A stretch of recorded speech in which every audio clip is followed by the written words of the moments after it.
کلثوم نواز، جانے کس جرم کی پائی ہے سزا یاد نہیں۔ کالم نگار Syed Sardar Ahmed Pirzada, the first blind journalist of Pakistan, APNS best Urdu column award holder,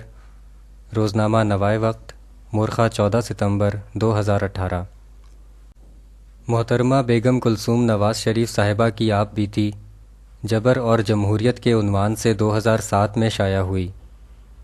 یہ کتاب ان کے داماد کیپٹن ریٹائرڈ محمد صفدر کی دلچسپی اور توجہ کے بعد منظر عام پر آئی۔ اس کے مطالعہ سے پتہ چلتا ہے کہ نواز شریف کو اکتوبر 1999 کے بعد سے اب تک تقریباً ایک جیسے حالات کا ہی سامنا رہا ہے، جن میں غاصب طاقتوں کا غیظ و غضب اور وفاداری کی قسمیں کھانے والے ساتھیوں کی بے وفائی سمیت پارٹی میں پھوٹ ڈالنے کی کوششیں شامل رہی ہیں۔ مثلاً جنرل پرویز مشرف کے مارشل لاء کے بعد شریف خاندان کی خواتین کو تقریباً 1 سال تک نظر بند رکھنے کے بعد جب رہائی دی گئی تو اس وقت نواز شریف لانڈھی جیل کراچی میں قید تھے۔ بیگم کلثوم نواز شریف رہائی کے بعد نواز شریف سے جیل میں اپنی پہلی ملاقات کا ذکر کرتے ہوئے لکھتی ہیں کہ نظر بندی کے اختتام پر میں، میری دونوں بیٹیاں اور ساس کراچی پہنچے اور اگلے روز 22 نومبر کو ہماری نواز شریف صاحب سے ملاقات کروائی گئی۔ میری نظر میاں صاحب پر پڑی تو میں نے دیکھا کہ حالات کی سختیاں ان کے اعضاء و جوارح سے صاف نظر آ رہی تھیں، مگر ان بدترین حالات کے باوجود ان کے مزاج کی لطافت اور بلند ہمتی اپنی جگہ پر قائم تھی۔ انہوں نے ہم سے بالکل عمومی حالات کی طرح خیریت دریافت کی، بچیوں کے برستے آنسوؤں کو دیکھ کر حوصلے سے کام لینے کی تلقین کرتے رہے۔ ان کا چہرہ اس امر کی گواہی دے رہا تھا کہ وہ آئین کی بالادستی کے لیے ان بدترین حالات کے لیے پہلے سے ہی تیار تھے۔ ہم سب کا اس وقت تو فرط جذبات سے برا حال ہو گیا جب میرے نواسے، جو میاں صاحب کی گود میں تھا، نے ملاقات کے آخر میں اترنے سے انکار کر کے رو رو کر اپنا برا حال کر لیا، مگر میاں صاحب ہم سب کو تسلی دیتے رہے کہ حق کے راستے میں کربلا، کوفہ اور شام آتے ہیں، مگر قافلہ حق رکتا نہیں بلکہ منزل کی جانب رواں دواں رہتا ہے، اور ہمیں بھی ان جنت کی مالک پاک ہستیوں کے نقش قدم پر چلنا ہے کہ جن کی گرد راہ ہونا بھی جنت کی دھول سے کم نہیں۔ مصیبت کے انہی دنوں میں بیگم صاحبہ نے اپنی والدہ کے انتقال کے حالات پر لکھا کہ ابھی تو مجھ سے میرے والد کا سایہ شفقت جدا ہوا تھا کہ 15 دسمبر کو ماں کی مامتا سے بھی صدا کی جدائی ہو گئی، اور میں اپنے آپ کو ان لمحوں میں اس بچے کی طرح محسوس کرنے لگی جو کارواں سے کسی جنگل بیاباں میں بچھڑ جائے۔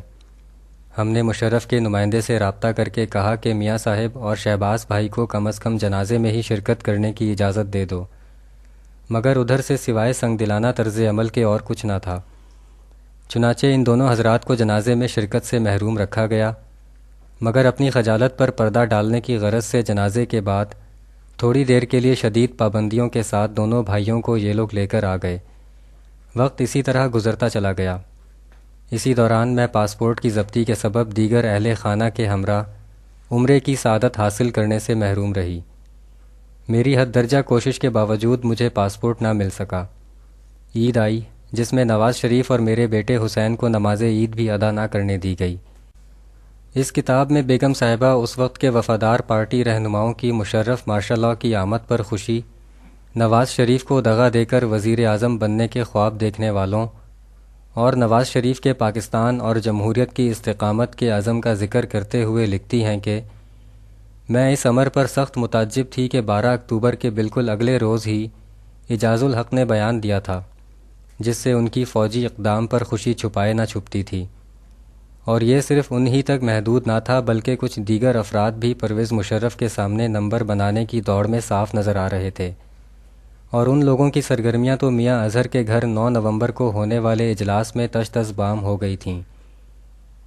بیگم صاحبہ نے ایک جگہ لکھا کہ کراچی سے واپسی پر چودھری شجاعت حسین بھی ہمارے ساتھ جہاز میں تھے، ان سے اس سے پہلے کراچی میں ملاقات ہو چکی تھی۔ انہوں نے کراچی میں بھی اور دوران سفر بھی پارٹی قیادت کے حوالے سے میرے خیالات سے آگاہی حاصل کرنے کے لیے متواتر اسی موضوع کو زیر بحث رکھا۔ میں نے ان کو صاف بتا دیا کہ میں پارٹی کی قیادت تو کجا، مستقلاً سیاست میں رہنے کی بھی خواہش مند نہیں ہوں۔ چودھری شجاعت نے میری فیصلہ کن انداز کی گفتگو کو بڑے غور سے سنا اور غالباً دل میں اس سے نتائج اخذ کرتے رہے۔ کتاب میں تحریر ہے کہ میاں اظہر، اعجاز الحق اور خورشید قصوری نے 11 فروری کو کھانے پر ملاقات کی۔ ان تمام ملاقاتوں اور اس کے بعد پیش کیے جانے والے تاثر کا صرف ایک ہی مقصد ہوتا تھا کہ ہم پرویز مشرف کی بی ٹیم بن سکتے ہیں اور مسلم لیگ میں آمریت کی حسب خواہش پھوٹ ڈالنے کا فریضہ سر انجام دے سکتے ہیں۔ کتاب میں تحریر ہے کہ جہاں میں بدستور پارٹی کے مختلف عہدیداروں کو قیادت کے پیغامات اور خیالات سے آگاہ کر رہی تھی، وہیں پر میرا ذہن یوتھ ونگ کے ایک باقاعدہ اجلاس کے انعقاد کی جانب بھی تھا۔ چنانچہ 21 فروری کو مسلم لیگ ہاؤس میں یوتھ ونگ کے اجلاس میں شرکت کی اور ان کے سامنے میاں صاحب کا مافی الضمیر پیش کیا تاکہ قوم کے یہ بچے جان سکیں کہ موجودہ حالات میں بھی قیادت اصولوں پر کسی تجارت کے لیے تیار نہیں ہے۔ اس سے اگلے دن مسلم لیگ ہاؤس میں ہی صوبائی و قومی اسمبلی کے ارکان کا ایک اجلاس ہوا، جس میں تمام ارکان تو نہ آئے مگر آنے والے اکثر افراد کی زبان پر یہ الفاظ ضرور موجود تھے کہ اگر میاں صاحب حکم دیں تو ہم فوراً احتجاجی تحریک کا آغاز کر دیں، مگر میاں صاحب کی یہ ہدایت تھی کہ چاہے حالات بدتر سے بدترین کیوں نہ ہو جائیں مگر ہمیں ریاستی اداروں اور غاصبوں کے درمیان حد فاصل کا خیال رکھنا ہے اور ہمارا ٹکراؤ غاصبوں سے ہے، ریاستی اداروں سے نہیں۔ پارٹی میں خلفشار کو روکنے کے لیے نواز شریف صاحب اور راجہ ظفر الحق ابھی تک تگ و دو میں لگے ہوئے تھے۔ چنانچہ راجہ ظفر الحق نے معاملات کو حل کرنے کے لیے ایک 5 رکنی مصالحتی کمیٹی قائم کی، جس کے ارکان وسیم سجاد، الہی بخش سومرو، گوہر ایوب، سرتاج عزیز اور ممنون حسین تھے۔ محترمہ بیگم کلثوم نواز شریف صاحبہ نے جنرل مشرف کے مارشل لاء کے دوران نواز شریف کی قید و بند اور پارٹی کی صورتحال کو کتابی صورت میں محفوظ کر دیا۔ تاریخ کو کتابی صورت بنانے والی صورت اب دنیا سے چلی گئی۔ نواز شریف اور پارٹی کی موجودہ قید و بند اور پارٹی کی موجودہ صورتحال کو کتابی صورت میں کیا اب کوئی لائے گا؟ یہ ایک نفسیاتی حقیقت ہے کہ مرنے والا موت کے وقت اپنے عزیزوں کو اپنے پاس دیکھنا چاہتا ہے۔ اس نفسیاتی کیفیت کا احترام صدیوں سے کیا جاتا آ رہا ہے۔ مثلاً سقراط کو جس صبح زہر کا پیالہ دیا گیا، اس آخری رات اس کے بیوی بچے اس کی چارپائی کے پاس موجود تھے۔ شاید اسی لیے پھانسی چڑھنے والے کی بھی آخری ملاقات اس کے قریبی عزیزوں سے کروائی جاتی ہے۔ Martial law dictator general Zia ulHaq نے بھی ذوالفقار علی بھٹو کی آخری ملاقات ان کی بیٹی اور اہلیہ سے کروائی تھی، لیکن بیگم کلثوم نواز شریف کی موت کے وقت ان کی بیٹی اور ان کے شوہر کو ان سے ہزاروں میل دور جیل میں بند رکھا گیا۔ شکریہ۔ The end.